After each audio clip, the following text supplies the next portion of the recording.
good morning, नमस्कार and a very warm welcome to the channel online शिक्षण।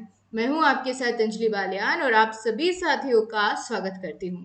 सो my dear friends, D triple S B P R T 2024 को ध्यान में रखते हुए आप सभी के लिए पार्ट बी की जो है ये क्लासेस चल रही है सीडीपी की पेडागोजी की, जिसमें हम सबसे पहले कवर कर रहे हैं एनआईओएस की समरी। जैसे कि आप सभी जानते हैं कि डी ट्रिपल एस बी में आपका सीडीपी वाले पोर्शन में सबसे ज़्यादा जो पोर्शन रहता है, सबसे ज़्यादा प्रीवियस पेपर अगर देखें तो कहाँ से क्वेश्चन बना है, एनआईओएस का नाम उनमें सबसे पहले मिलता है। तो इसीलिए हम इसकी इम्पोर्टेंस को ध्यान में रखते हुए एनआईओएस की कंप्लीट समरी में आपको कवर करा रही हूँ इन क्लासेस की हेल्प से, और जिसमें हमने 501 जो आपका कोर्स है उसकी 5 यूनिट ऑलरेडी कंप्लीट कर ली है। आज हम यूनिट 6 शुरू करेंगे और आज ही की क्लास में यूनिट कंप्लीट भी हो जाएगी। ठीक है, तो चलिए फिर बिना किसी देरी के शुरुआत करते हैं अपने आज की क्लास की। आज का हमारा टॉपिक रहने वाला है सर्व शिक्षा अभियान। क्या है हमारा टॉपिक आज का? बहुत ही मजेदार टॉपिक है सर्व शिक्षा अभियान, सब पढ़े सब बढ़े, जिसकी टैगलाइन क्या है? सब पढ़े सब बढ़े। तो चलो करते हैं अपने सेशन की शुरुआत। तो यूनिट 6 सर्व शिक्षा अभियान, SSA। कई बार इसकी शॉर्ट फॉर्म आपसे अगर पूछ ली जाए तो आपको पता होना चाहिए कि इसको SSA शॉर्ट फॉर्म है इसकी, जिसको हम सर्व शिक्षा अभियान, इसकी फुल फॉर्म हो जाएगी। ठीक है, सर्व शिक्षा अभियान। अब ये 2001 क्यों लिखा गया है? क्योंकि इसकी शुरुआत 2001 में हुई थी। सर्व शिक्षा अभियान की शुरुआत सन 2001 में हुई। फुल फॉर्म आपको इसकी याद रहनी चाहिए। SSA डिनोट करता है सर्व शिक्षा अभियान को। अब चलो इसके बारे में एक एक कर बहुत बेहतरीन ढंग से सारी चीजें समझेंगे। SSA जो ये प्रोग्राम है ये किस लिए चलाया गया, इसकी बात सबसे पहले हम कर लेते हैं, या किन बच्चों को ये कवर करता है अपने अंडर, इस प्रोग्राम के अंडर क्या होता है। तो चलो देखते हैं। Sarva Shiksha Abhiyan is a government flagship programme, यानी ये सरकार के द्वारा चलाया गया एक प्रमुख कार्यक्रम था for universal access to elementary education. बच्चों की पहुंच तक शिक्षा पहुंचाने के लिए, या हर बच्चे की पहुंच में शिक्षा को लाने के लिए, जिसकी एज 6 से 14 साल तक की है, उनके लिए ये प्रोग्राम चलाया गया था, जिसका नाम था सर्व शिक्षा अभियान। ये एक सरकारी कार्यक्रम था या सरकारी जो है प्रोग्राम था, गवर्नमेंट की तरफ से चलाया गया था। अभी एम की बात कर लेते हैं, इसका एम क्या था? तो मेनली अगर बात करें, सर्व शिक्षा अभियान का एम था टू इम्प्रूव एनरोलमेंट, यानी कि ज्यादा से ज्यादा बच्चों का नामांकन हो, रिटेंशन प्रतिधारण, यानी बच्चे जो है अपनी एजुकेशन कंप्लीट करने तक रुके रहे विद्यालय में, एंड क्वालिटी ऑफ एजुकेशन, और जो है शिक्षा की गुणवत्ता में सुधार किया जाए, ये इसका प्रमुख क्या है? उद्देश्य था, ये कह लो एम था। ठीक है, तो ये चीज समझ में आपको आ गई होगी बहुत बढ़िया तरीके से। अब हम देखेंगे कि और क्या क्या जो है एजुकेशन के क्षेत्र में इसका योगदान रहा सर्व शिक्षा अभियान का। बात करते हैं, Sarva Shiksha Abhiyan seeks to bridge gender differences and gaps between different social categories, यानी इसने ना एक बहुत बढ़िया ढंग से, एक तो बहुत सफल कार्यक्रम भी ये रहा, और साथ ही साथ लिंग भेद और सामाजिक वर्गों के बीच में जो डिफरेंस था, जो एक गैप था, उस गैप को मिटाने का प्रयास इसकी मदद से किया गया, सर्व शिक्षा अभियान की मदद से। ठीक है जी। इसके अलावा इस प्रोग्राम की शुरुआत मैंने आपको शुरुआत में बता ही दिया कि इट इनिशिएटेड इन 2001। अच्छा, 2001 में शुरुआत तो हुआ, लेकिन रिकमेंड किसने किया था, किसने कहा था कि भाई इसकी शुरुआत की जाए या ऐसा कोई प्रोग्राम हमारी भारतीय सरकार को चलाना चाहिए? तो इसकी रिकमेंडेशन दी गई थी हमारी सेकंड नेशनल एजुकेशन पॉलिसी, जो कि 1986 में आई थी। उसके बाद जाकर के 1998 में ये जो है स्टेट एजुकेशन मिनिस्टर्स की कॉन्फ्रेंस हुई, जिसमें ये निर्णय लिया गया, सभी स्टेट्स के मिनिस्टर, वहां पर एजुकेशन मिनिस्टर्स की कॉन्फ्रेंस हुई, और 1998 में रिकमेंड किया गया कि भैया एक प्रोग्राम इनिशिएट करो सर्व शिक्षा अभियान के नाम से। ठीक है, इसके अलावा अगर हम बात करें, इसको इस इस प्रोग्राम को क्रियान्वित करने का काम किसने किया? इस प्रोग्राम को ही आगे बढ़ाने का काम आरटीई एक्ट 2009 ने भी किया, क्योंकि इसका भी सेम वही ऑब्जेक्टिव था कि भैया सभी की पहुंच में मुफ्त और अनिवार्य शिक्षा हो। तो इन्होंने भी इसी कॉन्सेप्ट को आगे बढ़ाया, राइट टू एजुकेशन एक्ट, या जिसको पूरा अगर हम बात करें, right of children to free and compulsory education act 2009। अब अगर हम बात करें, जो ये प्रोग्राम चलाया जा रहा था सर्व शिक्षा अभियान का, इसका कितना टारगेट था कि कब तक हम जो है सभी बच्चों के लिए शिक्षा प्रोवाइड कर देंगे? तो इन्होंने अपना ऑब्जेक्टिव रखा कि 2010 तक हम एक्सपेक्ट करके चल रहे हैं कि हम सभी बच्चे को जो out of the school children है उनको मेन स्ट्रीम में जोड़ देंगे, ठीक है, और प्रोवाइड करेंगे 8 ईयर ऑफ स्कूलिंग, यानी कक्षा 8वीं तक जो है हम सभी बच्चों को प्रोवाइड करेंगे। और bridging gender and social gaps, और सोशल और जेंडर गैप्स को फुलफिल करने का काम करेंगे, ठीक है। एंड इंश्योरिंग टोटल रिटेंशन, बच्चों का जो रिटेंशन है, प्रतिधारण क्षमता है, उसको भी बढ़ाएंगे। तो ये इन्होंने एक्सपेक्ट करके चल रहे थे कि 2010 तक जो है हम ऐसा कर लेंगे। आगे बात करते हैं कौन कौन से एसेंशियल फीचर्स है सर्व शिक्षा अभियान के। एक बार इनको हम देख लेते हैं, इसकी विशेषताएं कौन कौन सी है। सबसे पहला तो यही है कि सर्व शिक्षा अभियान इसलिए इम्पोर्टेंट हो जाता था क्योंकि इसने क्लियर टाइम फ्रेम रखा था। जैसे कि मैंने आपको बताया कि 2010 तक ये अपना टारगेट लेके चल रहे थे, तो यानी एक क्लियर टाइम दिया गया, क्लियर टाइम फ्रेम था अब ये अपना ऑब्जेक्टिव को अचीव करने का, यूनिवर्सलाइजेशन ऑफ एलिमेंट्री एजुकेशन को, है ना, यूईई यानी यूनिवर्सलाइजेशन ऑफ एलिमेंट्री एजुकेशन को अचीव करने के लिए ये एक क्लियर टाइम फ्रेम था, ठीक है। आगे देखते हैं, यानी स्पष्ट समय सीमा दे दी गई थी कि इतने समय के भीतर भीतर हमें अपने ऑब्जेक्टिव्स पूरे करने हैं। साथ ही active involvement of panchayati raj institution, ये जो प्रोग्राम था सर्व शिक्षा अभियान का, इसकी एक महत्वपूर्ण विशेषता ये भी है कि इसमें इस प्रोग्राम के मद्देनजर जो पंचायती राज इंस्टीट्यूशंस है, स्कूल्स मैनेजमेंट कमेटी एसएमसी है, और जो लोकल पीपल्स है, इन लोकल पीपल है, पीपल्स नहीं पीपल, इन सभी ने जो है अपना बहुत ही अच्छा योगदान, सक्रिय योगदान जो है इस प्रोग्राम को पूरा करने में अपना अपना रोल इन्होंने बहुत अच्छे से एक्टिवली निभाया, ठीक है। इसके साथ साथ partnership between centre, states and local governments, Sarva Shiksha Abhiyan को पूरा करने के लिए सेंटर, जो हमारे सेंट्रल गवर्नमेंट है, स्टेट गवर्नमेंट है और लोकल गवर्नमेंट है, सभी के बीच में जो है साझेदारी थी, पार्टनरशिप थी इसको पूरा कराने की।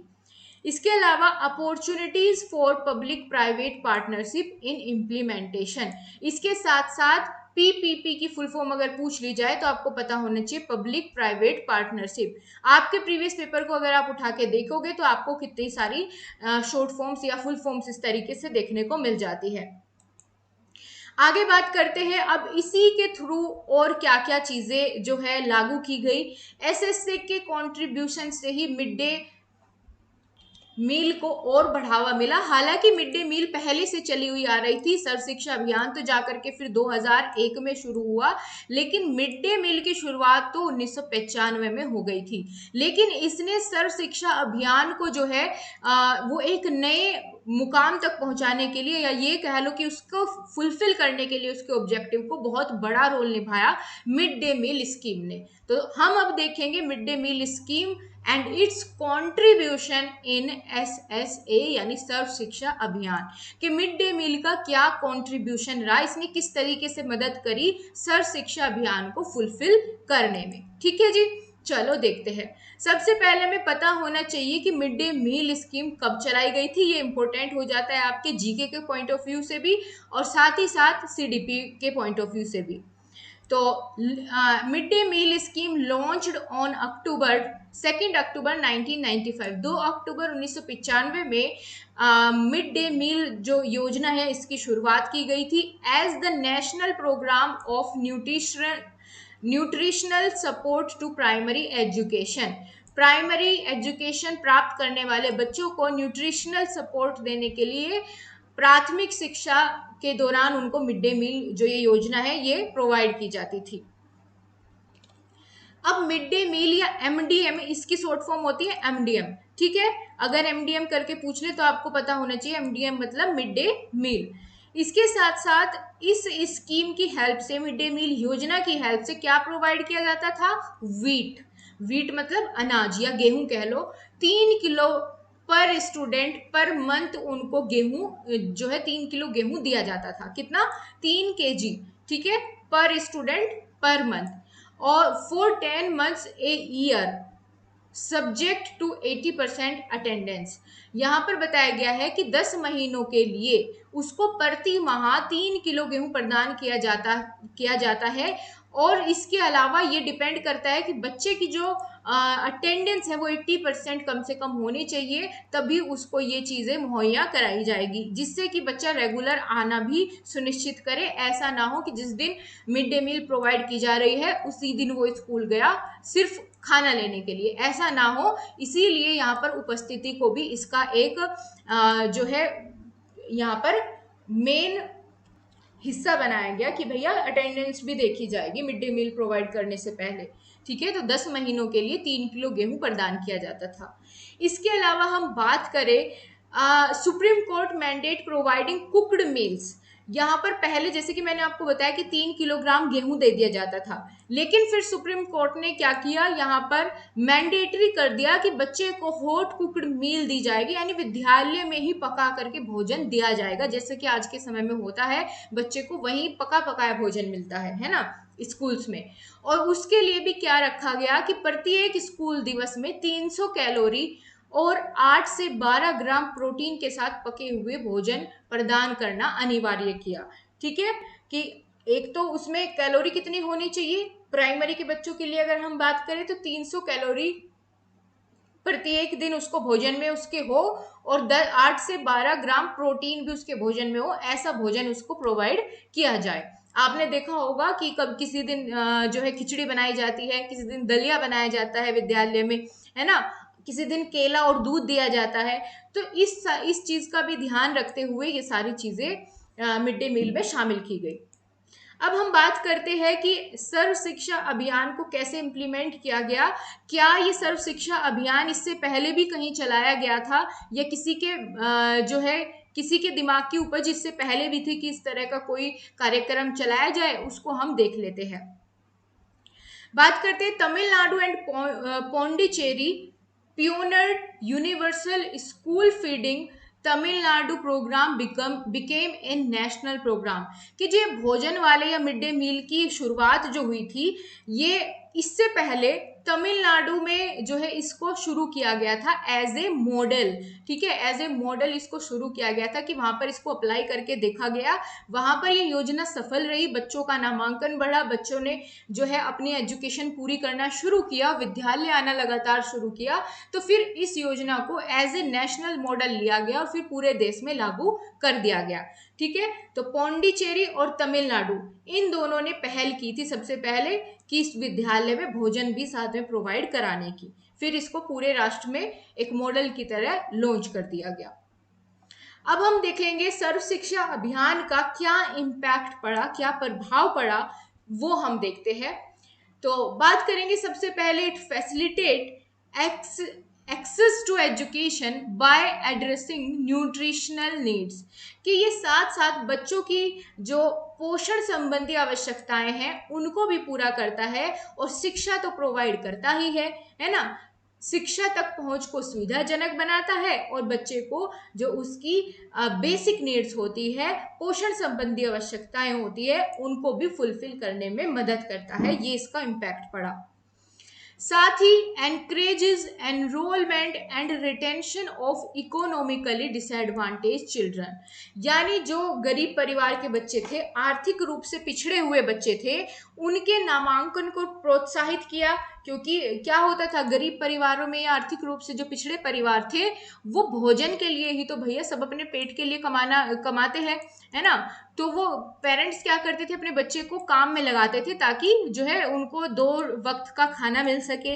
लेकिन जब से ये स्कीम लागू हुई तो उनको, पेरेंट्स को भी ये लगने लगा कि बच्चा कम से कम वहां पर खाना तो खा के आएगा, तो इसी बहाने से सही, लेकिन उन्होंने अपने बच्चे को जो है एनरोलमेंट करवाया, विद्यालय में स्कूल भेजना शुरू किया। तो इसका बहुत ही सफल ये एक तरीके से स्कीम रही, मिड डे मील सर्व शिक्षा अभियान को में इसने अपना अपना पूरा योगदान दिया। ठीक है, और साथ ही साथ आर्थिक रूप से पिछड़े बच्चों के नामांकन और प्रतिधारण को प्रोत्साहित किया। तो ये इसका इम्पैक्ट पड़ा। ठीक है, यूनिवर्सलाइजेशन ऑफ एलिमेंट्री एजुकेशन को बढ़ावा देने में। तो मेरे ख्याल से यहाँ तक की चीजें आपको सर्व शिक्षा अभियान, मिड डे मील, जो ये छोटे छोटे से टॉपिक इसमें आए, ये आपको बढ़िया तरीके से समझ आ गए होंगे। वैसे तो ये यूनिट बहुत बड़ी दी गई थी आपके सिलेबस में, लेकिन इसमें से जो जरूरी था आपके एग्जाम के पॉइंट ऑफ व्यू से, वो चीजें मैंने आपको यहाँ पर बहुत ही क्रिस्प फॉर्म में ला करके दी है, ताकि अच्छे से आप इन चीजों को रिटेंशन भी कर पाए, आपको याद रहे एग्जाम तक।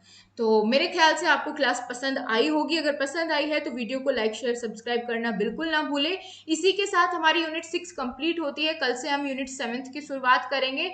सो आई होप आपको क्लास पसंद आई है, तो वीडियो को लाइक शेयर और चैनल को सब्सक्राइब किए बिना मत जाना। मिलते हैं आपसे नेक्स्ट क्लास के साथ, तब तक के लिए नमस्कार, जय हिंद, वंदे मातरम।